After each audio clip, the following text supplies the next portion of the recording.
السلام علیکم ورحمۃ اللہ وبرکاتہ۔ اگر ہمیں اپنے اہل عیال کے لیے خصوصی دعا کرنی ہو تو ہم کیسے کریں؟ بعض لوگ کا یہ سوالات۔ تو اللہ تعالیٰ نے فرمایا ہے کہ دعائیں مانگا کریں، وہ ضرور انہیں قبول فرمائے گا۔ اس سلسلے میں قرآن کے الفاظ بھی صاف ظاہر ہیں کہ اللہ سے دعائیں مانگو، وہ تمہاری دعاؤں کو ضرور قبول فرمائے گا۔ دعا وہ ہوتی ہے جو بندہ سمجھ کر اللہ تعالیٰ سے مانگتا ہے، اسے یہ پتہ رہے کہ وہ اللہ سے کیا مانگ رہا ہے۔ اگر ہم نے کچھ آیتیں، کچھ حدیثیں یاد کر لی جو دعا کی صورت میں، اور ہاتھ اٹھا کر ان کو پڑھ لیا اور سمجھا نہیں، تو یہ کامل دعا نہیں ہوئی۔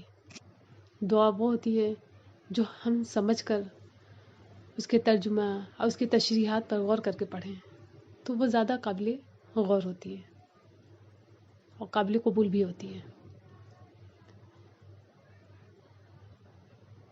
آج میں اس کا ذکر کروں گی۔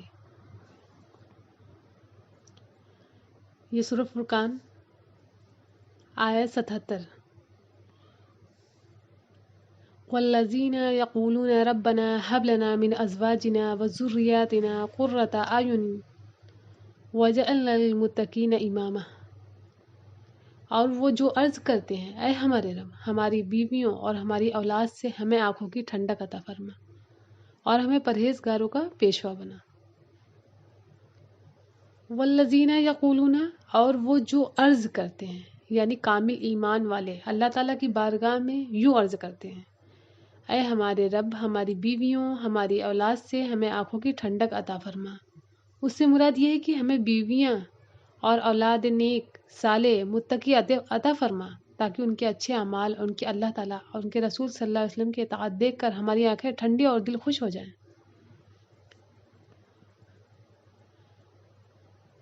اس سے معلوم ہوا کہ نیک اور پرہیزگار بیوی اور اولاد مومن کی آنکھوں کی ٹھنڈک اور اس کے دل کی خوشی کا باعث ہے۔ نیک بیوی کے بارے میں حضرت عبداللہ بن عمر رضی اللہ تعالیٰ عنہ سے روایت ہے۔ اس سلسلے میں نبی کریم صلی اللہ علیہ وسلم نے ارشاد فرمایا، دنیا متاع یعنی فائدہ اٹھانے کی چیز ہے، اور دنیا کی بہتر متاع نیک عورت ہے۔ یہ مسلم کی روایت ہے، کتاب الرزق کی۔ اور دوسری حدیث ابو امامہ رضی اللہ تعالیٰ عنہ کی ہے، جس میں رسول اللہ صلی اللہ علیہ وسلم نے ارشاد فرمایا، اللہ تعالیٰ سے ڈرنے کے بعد مومن کے لیے نیک بیوی سے بہتر کوئی چیز نہیں۔ اگر اسے حکم دیتا ہے تو وہ اطاعت کرتی ہے، اگر وہ اسے دیکھے تو خوش کر دے، اور اس پر قسم کھا بیٹھے تو قسم سچی کر دے، اور اگر کہیں چلا جائے تو اپنے نفس اور شوہر کے مال میں بھلائی کرے، یعنی اس کی عزت میں خیانت نہ کرے اور اس کا مال ضائع نہ کرے۔ یہ ابن ماجہ کتاب النکاح کی روایت ہے۔ نیک اولاد کے بارے میں ابو ہریرہ رضی اللہ تعالیٰ عنہ سے روایت ہے کہ نبی کریم صلی اللہ علیہ وسلم نے ارشاد فرمایا، جب انسان مر جاتا ہے تو 3 اعمال کے علاوہ اس کے عمل منقطع ہو جاتے ہیں۔ پہلی چیز صدقہ جاریہ، دوسری چیز وہ علم جس سے نفع اٹھایا جائے، تیسری چیز نیک بچہ جو اس کے لیے دعا کرے۔ یہ مسلم کی روایت ہے، کتاب الوصیہ سے لی گئی ہے۔